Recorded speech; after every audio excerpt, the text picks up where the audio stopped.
একটা সময় ছিল যখন বাংলাদেশের শক্তি বলতে সবাই বুঝতো স্পিন বল, কিন্তু সময় বদলেছে। এখন বিশ্ব ক্রিকেটে নতুন এক পরিচয় আলোচনায় বাংলাদেশ।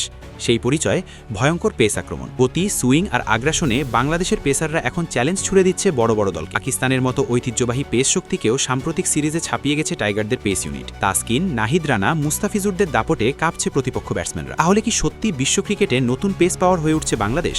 চলুন জেনে নিই বিস্তারিত। একটা সময় বিশ্ব ক্রিকেটে বাংলাদেশের শক্তি বলতে বোঝানো হতো স্পিন বোলিংকে, কিন্তু সাম্প্রতিক বছরগুলোতে দৃশ্যপট পুরোপুরি বদলে গেছে। এখন গতি আর আগ্রাসনেই নিজেদের নতুন পরিচয় তৈরি করেছে বাংলাদেশ। বিশ্ব ক্রিকেটে ঐতিহাসিকভাবে পেস বোলিংয়ের জন্য সবচেয়ে বেশি পরিচিত দলগুলোর একটি হলো পাকিস্তান। এই দলের হয়ে খেলেছেন কিংবদন্তি পেসাররা, যাদের নাম শুনলেই এখনও ক্রিকেট প্রেমীদের মনে পড়ে দুর্দান্ত গতি আর বিধ্বংসী বোলিং, যেমন শোয়েব আখতার, ওয়াসিম আকরাম এবং ওয়াকার ইউনিস।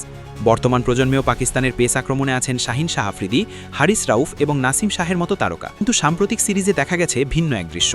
আলোচনায় ছিল পাকিস্তানের পেস ইউনিট, কিন্তু পুরো স্পটলাইট কেড়ে নিয়েছেন বাংলাদেশের পেসাররা। বিশেষ করে তাসকিন আহমেদ, নাহিদ রানা এবং মুস্তাফিজুর রহমানের পারফরমেন্স ছিল চোখে পড়ার মতো।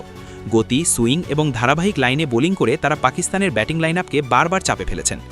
এই সিরিজে বিশেষভাবে নজর কেড়েছেন তরুণ পেসার নাহিদ রানা। প্রায় ১৫০ কিলোমিটার গতিতে বল করা এই পেসার শুরুতে নিয়মিত একাদশেও ছিলেন না, কিন্তু সুযোগ পেয়ে তিনি হয়ে উঠেছেন পাকিস্তানের জন্য আতঙ্কের নাম। সিরিজের প্রথম ম্যাচেই ৫ উইকেট নিয়ে ম্যাচ সেরা হন তিনি। এরপর পুরো সিরিজেই তার বোলিং ছিল দাপুটে। অন্যদিকে ফর্ম ও ফিটনেস নিয়ে সমালোচনার মুখে থাকা তাসকিন আহমেদ গুরুত্বপূর্ণ সময়ে নিজের সামর্থ্যের প্রমাণ দিয়েছেন। সিরিজের শেষ ম্যাচে গতি ও সুইং দিয়ে পাকিস্তানের টপ অর্ডারে আঘাত হানেন তিনি। এতে পরিষ্কার বার্তা দেন তিনি এখনও বাংলাদেশের পেস আক্রমণের অন্যতম প্রধান অস্ত্র। এছাড়া অভিজ্ঞ পেসার মুস্তাফিজুর রহমান তো আছেনই।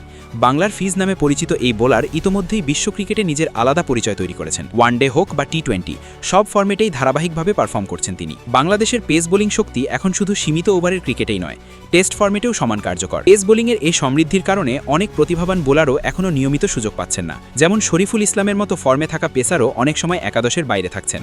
এছাড়া পাইপলাইনে উঠে আসছেন নতুন নতুন প্রতিভা, যারা ভবিষ্যতে বাংলাদেশের পেস আক্রমণকে আরও শক্তিশালী করবে। সব মিলিয়ে বর্তমান সময়ে এমন শক্তিশালী পেস বোলিং ইউনিট খুব কম দলেরই আছে। অনেকেই হয়তো এখনও পেস শক্তির উদাহরণ দিতে পাকিস্তান, অস্ট্রেলিয়া বা ইংল্যান্ডের নাম বলেন, কিন্তু বাস্তবতা হলো বর্তমান ক্রিকেটে সেই তালিকায় এখন জায়গা করে নিয়েছে বাংলাদেশ। হয়তো ব্যাটিং বা দলগত ফলাফলের কারণে এই পেসাররা সবসময় আলোচনায় আসেন না, কিন্তু প্রকৃত ক্রিকেট প্রেমীরা খুব ভালো করেই জানেন বিশ্ব ক্রিকেটে পেস বোলিংয়ের নতুন শক্তি হিসেবে নিজেদের প্রতিষ্ঠা করছে বাংলাদেশ।